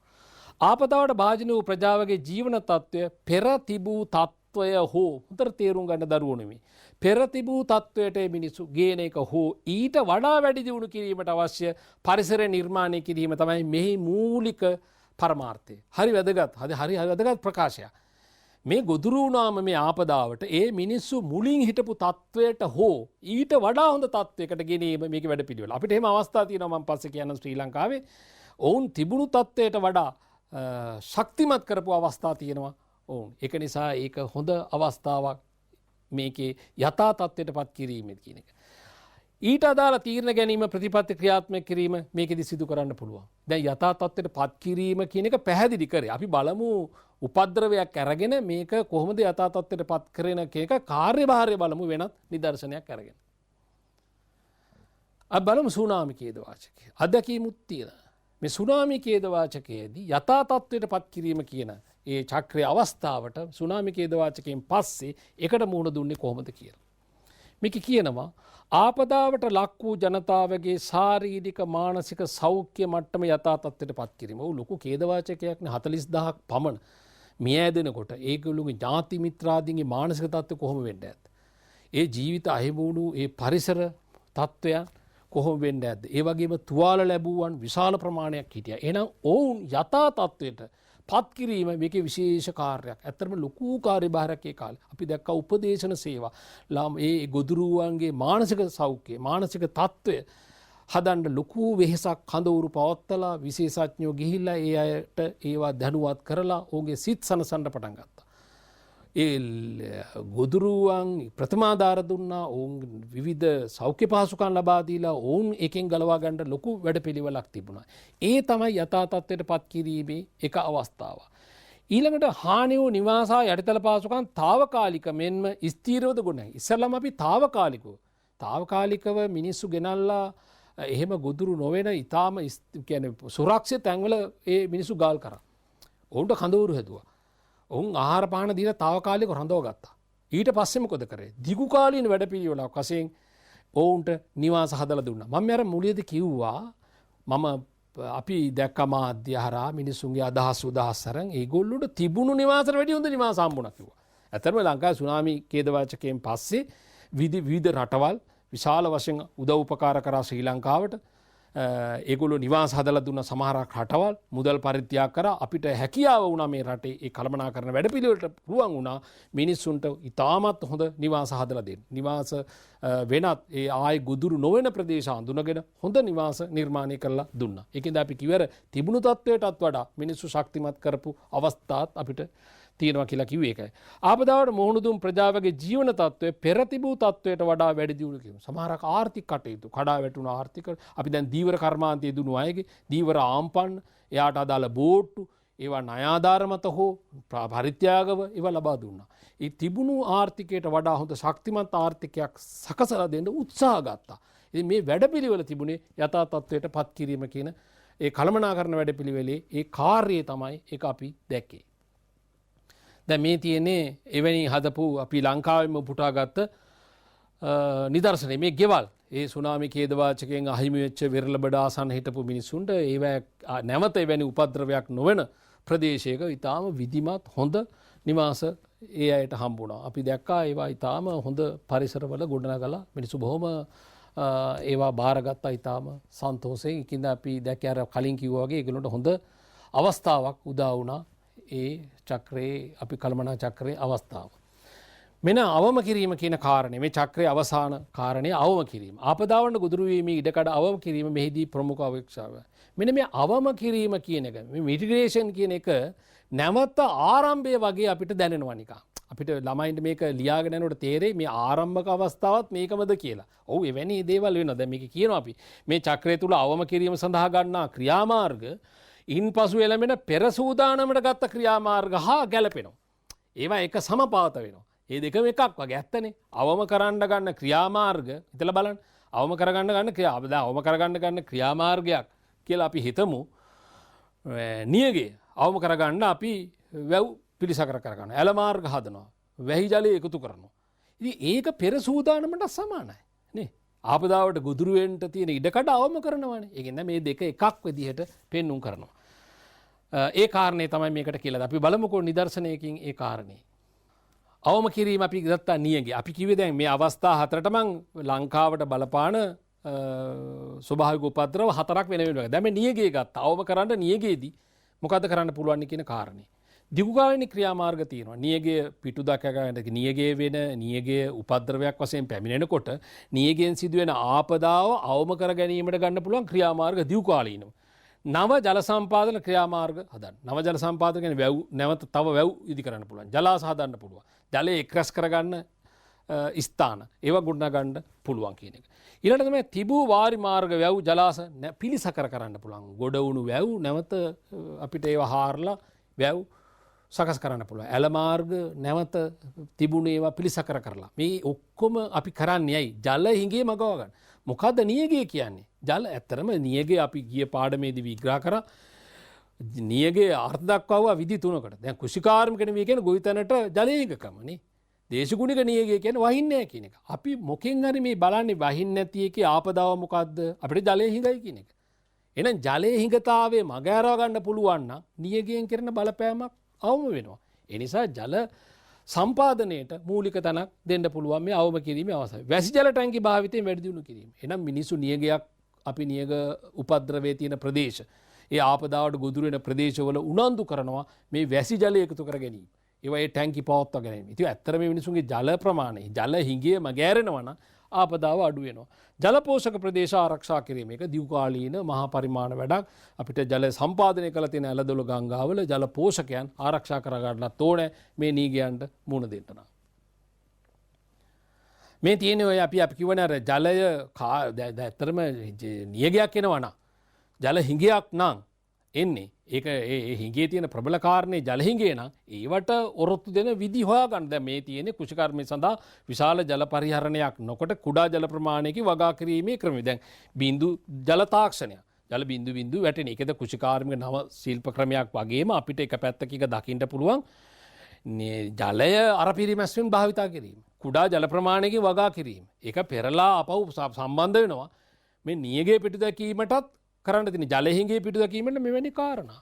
මේ දීලා තියෙනවා මෙතන තියෙන වෙන අදහස්. දැන් කෘෂිකාර්මික අපිට මේ වසුන් යොදලා ඊට රෙදි යොදලා තියෙනවා මේකෙන් වෙන්නේ වල් බිහි වෙන්නේ නැති එකක්. අනික තමයි මේකේ තියෙන වාෂ්පීකරණය නවත්තනවා. කුඩා ජල ප්‍රමාණයක් සපයලා මේ වගා භෝගයට වැඩෙන්න ඉඩ දෙන්න පුළුවන්. විශාල ජල ප්‍රමාණයක් වාෂ්පීකරණය වළක්වනවා. ඉතින් වාෂ්පීකරණය විශාල ප්‍රමාණයෙන් වළක්වනවා කියන්නේ එක්තරා විදිහක අපි අර නියගයට මුහුණ දීම නැත්නම් ජල හිඟය මග අරව ගන්න ක්‍රියාමාර්ගයක්. කුඩා ජල ප්‍රමාණයකින් වගා කරන්න පුළුවන්. ඉතින් මේ වගේ උත්සාහය අර විසිරි ජල සම්පාදනය අපි නැත්නම් වගාවට විශාල ජල සම්පාදනයක් කිරීමේ අවම කරගන්නේ මේ ක්‍රියාමාර්ග කීපයක් තමයි මම ඇතුල් කරලා තියෙන්නේ. මේවා තමයි අපි අර නියගේ මග අරව ගන්න උත්සාහය. මේ තියෙන අර අපි හඳුනලා දීලා තියෙනවා මේවා ඔක්කොම ශ්‍රී ලංකාව පැත්තෙන් ගත්ත ඒවා මේ තියෙන්නේ මේ පේන ඔය දරුවන්ට මේ වහලේ වැහි පීලි සම්බන්ධ කරපු විශාල කොන්ක්‍රීට් වලින් හදපු ටැංකියක්. ප්ලාස්ටික් ටැංකියකට වැහි පීලි සම්බන්ධ කරලා මේ වැසි ජල එකතු කර ගැනීම. එතකොට මේවා ඇයි හඳුන්වා දෙන්නේ? අර නියගේ පිටු දැකක නියගේට මුණ දෙන්න මෙවැනි දේවල් හඳුන්වා දීලා තියෙනවා. අපි මේ නියගේ කෙටිකාලීන ක්‍රියාමාර්ග අපි අර දිව්කාලීන ක්‍රියාමාර්ගයේ කෙටිකාලීන ක්‍රියා ජල පරිභෝජනයේ කාර්යක්ෂම කිරීම. ඇත්තටම අපි ඊටාම අරපිරිමැස්මින් ජලය භාවිත කරන්න ඕනේ. ඒ වගේම අධි ජල පරිභෝජනය අවම කරන්න. අපි ජල පරිහරණය වැඩි නම් සමහරක් විට කිසිම අපිට වටිනාකමක් නැහැ. අපිට ඕන තරම් ජලය තියෙනවා. ඒක නිසා අපි කුෂකර්මාන්තවලට හෝ අපේ කර්මාන්තවලට අපි පොදු අවශ්‍යතාවලට අපි අර පෙරස්මකින් තොරව අධි ජල පරිභෝජනයක ලක්ෂණ අපි දැකලා තියෙනවා. එහෙනම් ඒවා සීමා කරගන්න ඕනේ. අර වගේ නියගයකට උත්තර හොයනවා. ජලය අඩුවෙන් භාවිතා වෙන භෝග හඳුන්වා දෙන්න ඕන. දැන් ඒ කියන්නේ මෙහෙම අදහසක් හිතන දරුවෝ වැරදි අදහසක් ගන්න එපා. උදාහරණයක් වශයෙන් අපි හිතමු ශුෂ්ක ප්‍රදේශයක් තියෙනවා. ඒ ශුෂ්ක ප්‍රදේශයේ ජල හිඟයි. එහෙනම් ජල හිඟයි නම් ජල වැඩියෙන් භාවිතා වෙන භෝග අපි මේ ප්‍රදේශයේ නොකර ඉන්න ඕන. වියලි භෝග තියෙනවා. වියලි දාන්නේ තියෙනවා. වැසි ජලයෙන් කරන්න පුළුවන් භෝග තියෙනවා. ඒවට අපි යන්න ඕන. උදාහරණයක් වශයෙන් වර්ෂ අපි දන්නවා විශාල ජල ප්‍රමාණයක් ඕන වීවගාවට. අපි වීවගා වගේ එකක් එවැනි ශුෂ්ක ප්‍රදේශවලට නිර්දේශ නොකළ යුතුයි. එහෙනම් ඒවා අවම කරන්න ඕන. ඒකලා අපි ජලය අඩු පරිහරණය කරන භෝගවලට යන්න ඕන එවැනි ප්‍රදේශ. එතකොට ආපදාව අඩුයි. නැත්නම් කුඹුරක් හදලා වැස්ස නැහැ කියලා ඉන්නවනම් ඒක ලොකු ආපදාවක්. ඉතින් කුඹුරු කරන්නේ නැතුව වෙනත් දාහන්නි වලට වියලි දාහන්නි වලට යා යුතුයි කියන කාරණේ. ඒ වගේම පරිභෝජනය කරන ජල ඒකක සඳහා ඉහළ මිලක්. ඔව් ඒක එක්තරා විදියක ජල අර පරිමැස්මෙන් භාවිතා කරන්නේ නැති. අධි ජල පරිභෝජනයක් නම් තියෙන්නේ. අපිට පුළුවන් එක්තරා විදියක ජල සම්පාදනයේදී ඒට වැඩි මිලක් නියම කරලා මේ සීමා කරන්න මිනිස්සු. දැන් එවැනි දේවල් ලෝකේ කරන අප්‍රිකාව වගේ රටවල් වල විශාල ජල හිඟයක් තියෙනකොට ඒගොල්ලෝ පාලනය කරන එක විදිහක් තමයි මේ ජල ඒකකවල මිල ඉහළ දාලා ඒවට බදු පනවලා සීමා සහිත කරන එක. නැත්තම් මේ ප්‍රශ්නෙට මුහුණ දෙන්න නොහැකි වෙනවා. අපි අවම කිරීමේ මේ සුලිසුලං ඒව මම කියවා එවැනි නිර්දේශක ඒකේ උපද්‍රව කීපයක් අපි ගත්තා මේ අවම කිරීමේ අවස්ථාව ඉතා වැදගත් ඉඳලා. මොකද මේක මානවයට මැදිහත් වෙන්න පුළුවන් තැන. මිනිස්සු ආපදාව අවබ කර ගැනීමට සක්‍රියව දායක වෙන්නේ කළමනාකරණය මේකින්ද සුලිසුලං ආපදාව අවම කරන්න මොනවද කරන්න පුළුවන්. සුළුසුලං ඇති කාල පරිච්ඡේද පිළිබඳ හොඳ අවබෝධයකින් ඉන්න. මෙන්න මේ කාලවකවානුවේ සුළුසුලං එනවා. එහෙම නැත්නම් කාලගුණ විද්‍යා දෙපාර්තමේන්තුවේ දෙන sannivedana ඒ කාලවකවානුවේදී හොඳින් අහුම්කම් දෙන්න ඕන. ඒගොල්ලෝ මීට පූර්ව දැනුම් දෙනවා. මෙන්න මෙහෙම කුණාටුවක් එන්න තියෙනවා. සුළුසුලක් එන්න කියනද ඒව ගැන හොඳ සවිමත්ව ඒවට මූණ දීලා ඒවා ඒ sannivedana මාධ්‍ය වලට ප්‍රතිචාර දක්වන්න ඕන. උපද්‍රව කලාපයේ ආපදා මධ්‍යස්ථාන ඇති කරලා ඒවට ලොකු සම්බන්ධීකරණයක් ඇති කර ගන්න ඕන. ඒ වගේම නිවාසයක් හදනවා නම් ඒ නිවාසවල පියස්ස වහල කියන එක. අපි දැක්කා ඔය නැගෙනහිර පැතිවල පාසල් ගොඩ නැගිලි පවා. වහල කම්බි දාලා පොළොවට කොන්ක්‍රීට් කරලා කම්බියකින් වෙර ගන්නලා තියෙනවා සමහරක් වෙලාවට. එහෙම නැත්නම් අර ඒ වහල දිග යකඩ බාර් දාලා පොළොවට ශක්තිමත්ව වෙර ගන්නවලා තියෙනවා. ඒ සුළං වලින් වහල ගැලවෙයි කියන අදහසෙන්. ඒකින්ද සමහර නිවාසවල අපි දැක්ක ටයර් දාලා තියෙනවා. වැලිගෝණි පටවල තියෙනවා. ඒ තමන්ට තියෙන ආර්ථික හැකියාව මත. ඒක නිසා අර ඒ ප්‍රදේශවල ආපදාව අවම කරගන්න පුළුවන් අන්න වගේ උපාය මාර්ග ගන්න ඕනේ. ඒ වගේම අන්තරාදායක ගස් තියෙනවා නේද? අපි දැන් හුඟක්ම සුලිසුලකින් ආපදා වෙන්නේ ගහක් කඩාගෙන වැටලා. ඉතින් එවැනි අන්තරාදායක ගස් තියෙනවා නම් නිවසාසල ඒවා අයින් කරනවා. sannivedana කුළුණු අතර අයින් කරනවා. එතකොට අපිට ඒක ආපදාව අවබ කරගන්න පුළුවන්. අපි සුනාමිය අවම කිරීමේ අවස්ථා මේකේ දක්වලා තියෙනවා. ඒ සුනාමි අනතුරු සංඥා දැන් ශ්‍රී ලංකාවේ ක්‍රියාත්මකයි. ඒවට පෙර පුහුණු වැඩසටහන් තියලා තියෙනවා. මිනිස්සු සහභාගී වෙලා තියෙනවා. ඒ සීනු නාද වෙනකොට ඒගොල්ලෝ දන්නවා මෙන්න මේ විශේෂ පණිවිඩයක් මේ දෙන්නේ කියලා. ඉතින් ඒව පිළිබඳ අවධානයෙන් සිට. ඒත් එහෙම අවධානයෙන් සිටියම අපිට සුනාමියෙන් නැවත සුනාමියකදී සිදුවෙන ආපදාව අවම කරගන්න පුළුවන්. ඒ වගේම ආපදා අවස්ථාවේදී යා යුතු ආරක්ෂිත ස්ථාන නම් කරලා තියෙනවා. උස් ස්ථාන. ඒවට මාර්ග දක්වලා තියෙනවා. ඊතල ගහලා පෙන්න මේ වගේ ඛේදවාචකදී ඔබ මේ ප්‍රදේශය ගිහිලා නතර වෙන්න ඕනේ මෙන්න මෙතන. ඒ වගේ දේවල් සැලසුම් කරලා තියෙනවා. අපි මේ කළමනාකරන වැඩපිළිවෙල දකින්නේ අන්න ඒක තමයි මේක අර අපි කිව්වේ ඊටාම හොඳ තත්වයකට දැන් පත් වෙලා තියෙනවා. ඉතින් ඒවා අඳුනගෙන මිනිස්සු ඒවට ප්‍රතිචාර දක්වන්න ඕනේ. වෙරළාසන්න අවදානම් ප්‍රදේශවල ඉදිකිරීම් කටයුතු සිදු කිරීමෙන් වැළකෙන්න ඕනේ. දැන් අපි වෙරළ අයිනේ හිටියොත් සුනාමි ඛේදවාචකයෙන් ප්‍රශ්නයක් තියෙන්නේ. එහෙනම් වෙරළ ඒ මග ඇරලා ඒ අවදානම් ප්‍රදේශ මග ඇරලායි අපේ මානව භූදර්ශනයේ ගොඩනගලා තියෙන්නේ නම් අපේ අවදානම ආපදා තත්වයේ මග ඇරේ. වැලි වැටි කඩොලාන පාෂාණ උද්ගත වැනි ස්වභාවික ආරක්ෂිත සංරක්ෂණය කරන්නට වෙරළයි. මොකද ඒවා අපි දැක්කා සුනාමියලදී ලොකු සේවාවක් ඒ ස්වභාවික පරිසරවලින් සිද්ධ වෙනවා.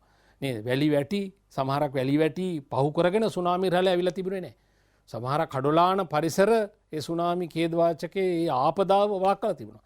දැන් එවැනි දේවල් අපි සංරක්ෂණය කරන්න ඕනේ. ඊළඟට තමයි වෙරළ පරිහරණය පිළිබඳ නීති රීති අනපනත් ඒවට අවනත වෙනවා වගේ මේවා සක්‍රියව ඒවා ක්‍රියාත්මක කරන්න බෙදෙන්න ඕනේ. ඔය දරුවන්ට මෙන්න මෙහෙම දෙයක් මම ප්‍රායෝගිකව පෙන්වන්න කැමතියි. ඔබ විභාගයට සූදානම් වෙන දරුවෝ ඉලක්කය විභාගය මේ විභාගයයි මං කරපු අපි පාඩමයි අතර මොකද තියෙන අන්තර් සම්බන්ධය? අර ඉගෙනුම් පළයි මේ විභාගයයි අතර දැන් ඉගෙනුම් පළ ජාතික අධ්‍යාපන ආයතනයේ විසින් ඉගෙනුම් පළ නිර්මාණය කරලා තියෙනවා. මේ ඉගෙනුම් පළත් එක්ක දරුවන්ට කුතුහලයක් තියෙන මොකද්ද විභාගයට තියෙන අන්තර් සම්බන්ධය? මම ඒක පැහැදිලි කරන්න තමයි මේ අවස්ථාව ගන්න. මේ තියෙන්නේ ජාතික උසස් පෙළ ජාතික විභාගයේදී ඒ ප්‍රශ්න ඒ ආකාරයෙන් මම ඉදිරිපත් කරලා තියෙනවා. මේ ඔබට පේනවා 2018 භෞතික භූගෝල විද්‍යා කොටසේ දෙවන ප්‍රශ්නේ. නායම් යනුවෙන් අදහස් කරන්නේ කුමක්? අපි අර්ථකථනය අපි දීලා තියෙනවා. නායම් සඳහා බලපාන ස්වභාවික සාධක තුනක් පැහැදිලි කරන්න. මේකට උත්තර දීලා තියෙනවා මම තව මොහොතකින් ඒවා පෙන්නන්නම් ඒ උත්තර නේද අපි පෙන්වුවේ කියලා. නායම් නිසා භෞතික පරිසරයට සිදුවන බලපෑම් තුනක් පැහැදිලි කරන්න. නායම් තුළින් සිදුවන හානිය අවම කර ගැනීම සඳහා ශ්‍රී ලංකා රජය විසින් ගෙන ඇති ක්‍රියාමාර්ග තුනක් පැහැදිලි කරන්න. දැන් අපි නායම් පාඩමයි. එක පැත්තකින් ස්වභාවික ආපදා නායම් පාඩමයි. කළමනාකරණයේදී නායම් නිදර්ශනයකට අරගෙන කරපු කොටසයි ඇති මේකට උත්මේ 2018 ලකුණු 20ක භෞතික භූගෝල විද්‍යා ප්‍රශ්නයක්. මේකට පිළිතුරු ලියන්න පුළුවන් විදිහේ පාඩමක් තමයි ওই දරුවොත් එක්ක අපි සාකච්ඡා. අපි මේ ප්‍රශ්න පත්‍රයට පාඩම හැදුවා නෙමෙයි අපේ ඉගෙනුම් පළ ජාතික අධ්‍යාපන ආයතනයේ ගොඩනගපු ඉගෙනුම් පළ ටික තමයි අපි කරේ. හැබැයි සමපාත වෙලා තියෙනවා මේ ප්‍රශ්න පත්‍රයට. ඒකේ දෙවෙනි ප්‍රශ්න නායමට හේතු වන සාධක. අපේ පාඩමේ අපි නායම් පාඩමේ තිබ්බ උත්තර ටික තමයි භෞතික හේතු සහ මානුෂ හේතු කියලා අපි ගොඩනගුවා. ඒ ටික තමයි මේ තියෙන්නේ. ඕක තමයි උත්තර වශයෙන් ඔබට ලියන්න තියෙන්නේ. නායම් නිසා භෞතික පරිසරයට සිදුවන බලපෑම් අපි නායමකදී ඒ කියන බලපෑම් ටිකේ පිළිතුර තමයි මේ දාලා තියෙන්නේ. ඔබට තුන්වෙනි පිළිතුර වශයෙන් මේක විස්තර කිරීමයි. ඒකේ අහලා තිබුණා හතරවෙනි උත්තරේ ශ්‍රී ලංකා නායම් අවදාම සහිත ප්‍රදේශ අකින් රජයේ ගෙන ඇති ක්‍රියාමාර්ගය හැවුවා. මොකද්ද රජය කරලා තියෙන්නේ? අපි මේ ටික කිව්වා. සිතියම් ගත කරලා තියෙනවා. ඒ මානුෂ ක්‍රියාකාරකම් තහනම් කරලා තියෙනවා. ඒ කඳුකර ප්‍රදේශවල මානව ඉදිකිරීම මොන හරි මානව පරිසර ගොඩනගනට උපදේශනා ඒවා සේවා ඒවා සැලසුම් රජය විසින් සැලසුම් හදලා තියෙන ඒවට උපදේශන සේවා දෙනවා. ඒවා තමයි ඔබට පිළිතුරු වශයෙන් ලියන්න තිබුණේ. 2016 අගෝස්තු ඔබ 18 මේ 16 අගෝස්තු අරක ස්වභාවික ආපදාවලින්ම ප්‍රශ්නයක්. 18 දී මේ ප්‍රශ්නෙත් බලන්න ස්වභාවික ආපදාවක් යනුවෙන් කුමක් අදහස් කරන්නේද? අපි පිළිතුරු දීලා තිබුණා. ස්වභාවික ආපදාවල තීව්‍රතාවයේ උග්‍ර වීමට හේතු වන මිනිස් ක්‍රියාකාරකම් තුනක් පැහැදිලි කරන්න. අපි ක්‍රියාකාරකම් තුනක් දීලා තිබ්බා පැහැදිලි කරලා තිබ්බා. ඔබට සතුයි පැහැදිලි කිරීම. නමුත් ඒ ක්‍රියාකාරකම් ගොඩනගලා තිබුණා. ආපදා කළමනාකරණ චක්‍රයේ ප්‍රධාන අධියර 4 කෙටියෙන් විස්තර කරන්න. මේ 2016 අගෝස්තු විභාගයේ ප්‍රශ්න මේ. ස්වභාවික ආපදාවල බලපෑම් අවම කිරීමට ශ්‍රී ලංකා රජය විසින් ගෙන ඇති ක්‍රියාමාර්ග මොනවද? ඉතින් මේවා තමයි අපි පිළිතුරු වශයෙන් සාකච්ඡා කරේ. මේ මම කිව්වේ අර අපි ආපදාවක් යනු කුමක්ද කියලා පැහැදිලි කරපු උත්තර මේ තියෙන්නේ. මේවා තමයි ඔබට ලියන්න තිබුණේ. මේ දෙකට උත්තර මානුෂ ක්‍රියාකාරකම්. මේ තුන්වෙනි එකට උත්තර මේවා අපේ සටහනේ අපි උගන්වපු කාරණා.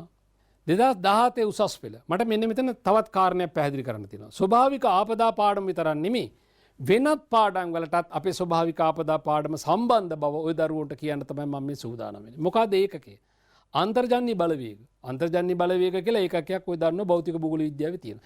ඒකෙන් අහලා තියෙනවා ප්‍රශ්නයක්. ඒ ප්‍රශ්නේ කොටස් දෙකක් අපේ ස්වභාවික ආපදා පාඩමෙන් උත්තර ලියන්න පුළුවන්. මොකද්ද? ලෝකේ ගිනිකඳු බහුලව ව්‍යාප්ති ඇති ප්‍රදේශ 4ක් නම් කරන්න. අපි එහෙම සිතියමත් දුන්නා. සිතියන් ලකුණු කරා ඒ ස්ථාන. එහෙනම් ඒ ප්‍රදේශ නම් කරන්න පුළුවන්කම තිබුණා. හැබැයි ප්‍රශ්නේ ස්වභාවික ආපදා නෙමෙයි අන්තර්ජන්‍ය බලවේග. යමාල් ක්‍රියාකාරීත්වය නිසා සිදුවන පාරිසරික බලපෑම් 3ක් විස්තර කරන්න. අපි ඒක යමාල් ක්‍රියාකාරීත්වයෙන් සිදුවන පාරිසරික බලපෑම් කරුණු වශයෙන් ඉදිරිපත් කළා. අපිට එහෙනම් 2017 එවැනි උත්තරයකට ප්‍රශ්නයකට උත්තර ලියන්න පුළුවන්කම තිබුණා. අපි බලමු තවත් අවුරුද්දක ප්‍රශ්න පත්‍රයක අපි අර කලින් කිව්ව මෙන්න මේවා තමයි අපි මෙහෙම සිතියමක් හදලා තිබ්බා. අපිට උත්තර වශයෙන් ওই දරුවන්ට ඒවා ඉදිරිපත් කරන්න තිබුණා. මේ තිබුවේ ඒ පිළිතුරු මේ තිබුණේ එවැනි පිළිතුරක් 2015 තියෙනවා දෙවන ප්‍රශ්නය අන්තර්ජන්‍ය බලවේග යටතේ භූමිකම්පාවන් නිසා ඇතිවන භෞතික ප්‍රතිඵල තුනක් පැහැදිලි කරන්න. අපි භූමිකම්පාව යටතේ මේක කතා කරලා තිබුණා. භූමිකම්පාවක් හේතු කොටගෙන ඇතිවන හානිය අවම කර ගැනීම සඳහා අනුගමනය කළ හැකි පියවර තුනක් සාකච්ඡා අපි අද කළමනාකරන වැඩේදී ඒක කරා. ওই දරුවන්ට පේනවා එහෙනම් 2015 16 17 18 වසර 4ක් එක දිගට ස්වභාවික ආපදා තිබුණත් නැතත් අපිට මේ පාඩමින් වෙනත් ප්‍රශ්නවලට උත්තර ලියන්න හැකියාව තිබුණයි කියන කාරණේ. ඒකද මම හිතනවා ඒ දරුවන්ට අපි මේ ස්වභාවික ආපදා පාඩමේ වෙනත් පාඩම් වලටත් අවශ්‍ය විෂය කරුණු ආවරණය කරගන්න හැකියාව තිබුණා කියලා මම විශ්වාස කරනවා. හොඳයි අද අපි මෙතෙන් මේ පාඩම අවසන් කරනවා. ඔබ සියලු දෙනාටම සුබ දවසක්. ආයුබෝවන් දරුවෝ.